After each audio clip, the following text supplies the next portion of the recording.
Good day ma'am, I am Jeneriel Cagas from BSHM3B, and for this video, I will report in chapter 17 entitled Special Topics. And here's the learning objectives. First, discuss the various special laws affecting the tourism industry. Second, situations and problems where these special laws may be applied as a solution. And lastly, identify some tourism establishments that implement as well as not implement these special laws. Next, Republic Act No. 9257, also known as the Senior Citizen Law of 2004, was enacted to provide senior citizens the following, and these are: A. Grant of 20% discount on all prices of goods and services offered to the general public regardless of the amount purchased from establishment, irrespective of classification, relative to the utilization of services for the exclusive use of a senior citizen the following: hotels and similar lodging establishments, restaurants, and recreational centers.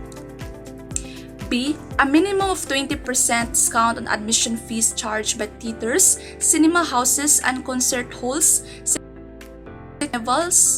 carnivals, and other similar places of culture, leisure, and amusement for the exclusive use or enjoyment of senior citizen. C. At least 20% discount the fare of domestic air and sea travel based on the actual fare, including the promotional fare, advance booking, and similar discounted fare for the exclusive use and enjoyment of a senior citizen. D. 20% discount public railways including LRT, MRT, PNR, skyways, and fares in buses, jeepneys, taxi, and shuttle services for the exclusive use and enjoyment of senior citizen. Next, Republic Act 9372, also known as the Human Security Act of 2007, March 6, 2007, implements the policy of the state of protecting life, liberty, and property from acts of terrorism, condemning terrorism as inimical and dangerous to national security, and making terrorism an act against humanity and law of nations. An act of terrorism is committed by any person who commits the following acts under the revised penal code: A. Piracy in general and mutiny in high seas or Philippine waters. B. Rebellion or insurrection. C. Coup d'etat. D. Murder. A. Kidnapping and serious illegal detention.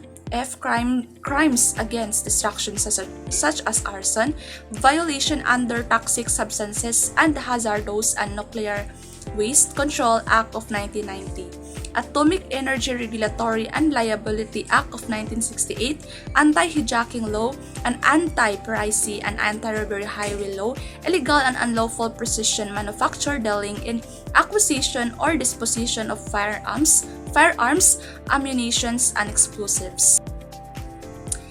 Next, Consumer Act of the Philippines RA 7394, April 30, 1992. The main objective of the law is to protect the interests of the consumer, promote its general welfare, and establish standards or conduct for business and industry. The law has implemented measures to achieve the following: A. Protection against hazards to health and safety. B. Protection against deceptive, unfair, and unconscionable sales acts and practices. C. Provision of information and education to facilitate sound choice and other proper exercise of rights by the consumer.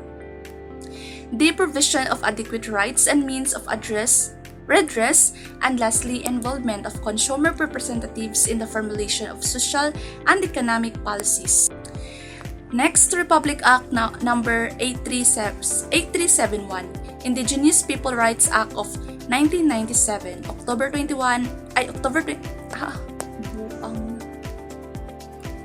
Next, Republic Act No. 8371, Indigenous Peoples' Rights Act of 1997, October 29, 1997.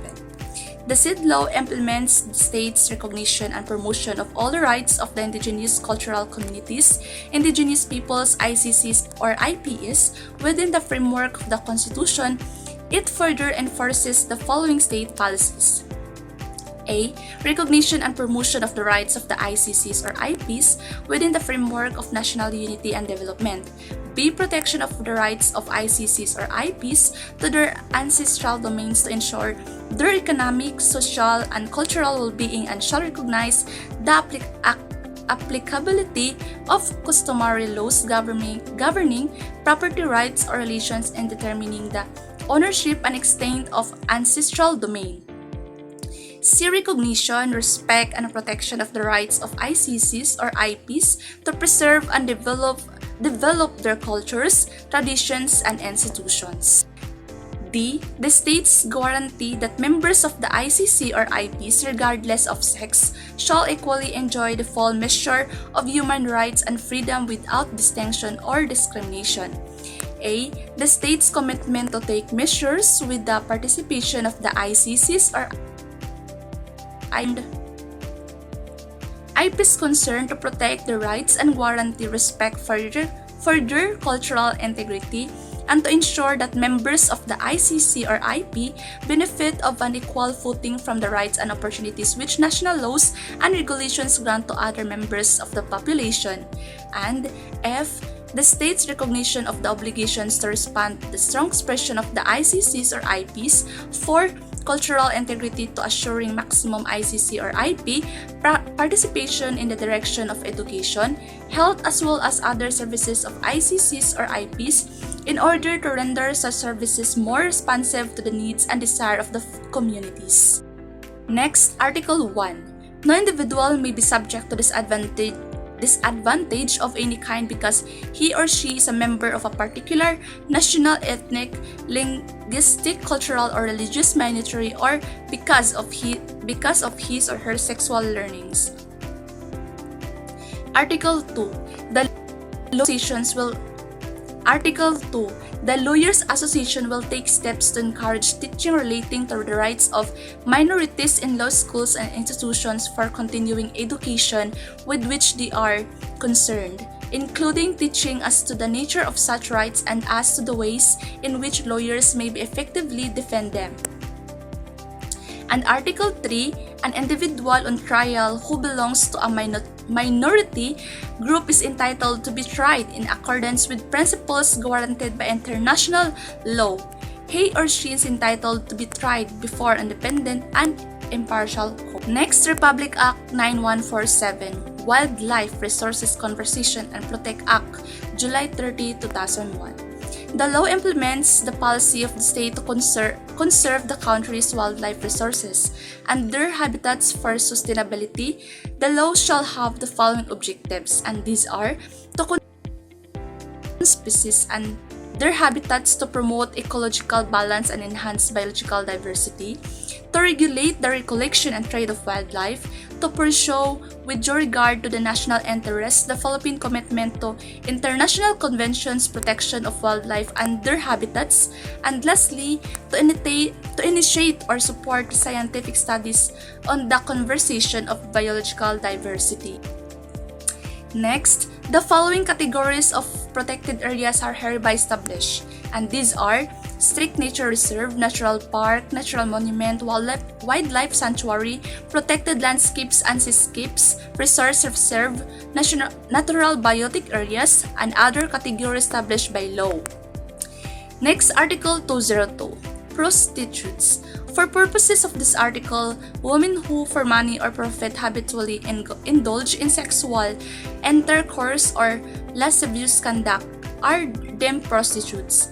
A woman is considered a prostitute when she, first, habitually indulges in sexual intercourses or lascivious conduct, and two, for money or profit. Next, Article 201. Immoral doctrines, obscene publications and exhibitions, and indecent shows. The penalty shall be imposed upon: first, those who shall publicly expound or proclaim doctrines openly contrary or public. Second, the authors of obscene literature published with their knowledge in any form, the editors publishing such literature, and the owner and operators of the establishment selling the same. B. Those who in the theaters, fairs, cinematographs, or other plays exhibit indecent or immoral plays, scenes, acts, or shows. It being understood that the obscene literature, indecent or immoral plays, scenes, acts, or shows, whether live or in film, which are prescribed by virtue thereof, shall include those which 1. Glorify criminals or condone crimes. 2nd, serve no other purpose but to justify the market for violence, lust, or pornography. 3rd, offend in race or religion. 4th, tend to abet traffic in and use of prohibited drugs. And 5th, are contrary to law, public order, morals, good customs, established policies, lawful orders, decrees, and edicts.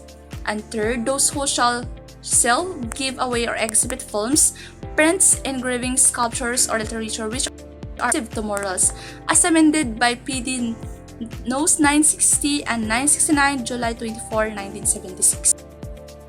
Next, the law promotes sustainable development, air pollution management, cooperation, and accountability for environmental impacts, aiming to balance development with environmental protection. Section 3601. Unlawful importation. Any person who shall fraudulently import or bring into the Philippines or assist in so doing any article contrary to law, or shall receive, conceal, buy, sell, or in any manner facilitate the transportation, concealment, or sale of such article after importation, knowing the same to have been imported contrary to law, shall be guilty of smuggling. So next, section 3. Violence against women and their children refers to any act or a series of acts committed by any person against a woman who is his wife, former wife, or against a woman with whom the person has or had a sexual or dating relationship, or with whom he a common child, whether legitimate or illegitimate, within or without the family. Abode which result in is likely to result in physical, sexual, psychological harm or suffering, or economic abuse, including threats of such acts, battery, assault, coercion, harassment, or arbitrary deprivation of liberty. A dating relationship. Parties live. A dating relationship refers to a situation wherein the parties live as husband and wife without the benefit of marriage, or are romantically involved over time and on a continuing basis during the course of the relationship. A casual acquaintance or ordinary socialization between two individuals in a business or social context is not a dating relationship. Next, states parties undertake to protect the child from all forms of sexual exploitation and sexual abuse. For these purposes, states parties shall in a particular take all appropriate national, bilateral, and multilateral measures to prevent A. the inducement or coercion of a child to engage in any unlawful sexual activity, B. the exploitative use of children in prostitution or other unlawful sexual practices, and lastly, the exploitative use of children in pornographic performance materials. It is in the disregard that the Department of the Tourism has the following objectives related to health tourism, and these are A. to position the Philippines as a competitive health vacation destination in Asia. B. to broaden the marketability of the Philippines as a destination by way of diversifying its tourism products. And C. to increase awareness on Philippine medical tourism in target markets through aggressive marketing and promotion programs. The components of health tourism are as follows, and these are spa tourism and medical tourism. Next, the following have been classified as accredited hospitals for medical tourism by the Department of Tourism, and these are St. Luke's Hospital, Asian Hospital, The Medical City, Makati Medical Center, Capital Medical Center, University of Santo Tomas Hospital, St. Francis Cabrini Hospital. The incentives in terms of investment in health tourism are as follows. A. For spa tourism, reduce import tariff on selected spa equipment. And B. For medical tourism, income tax holidays and reduced tariff 1% on selected medical equipment. And that's all for my report in Chapter 17. Once again, this is Jeneriel Cagas from BSHM 3B. Thank you and God bless.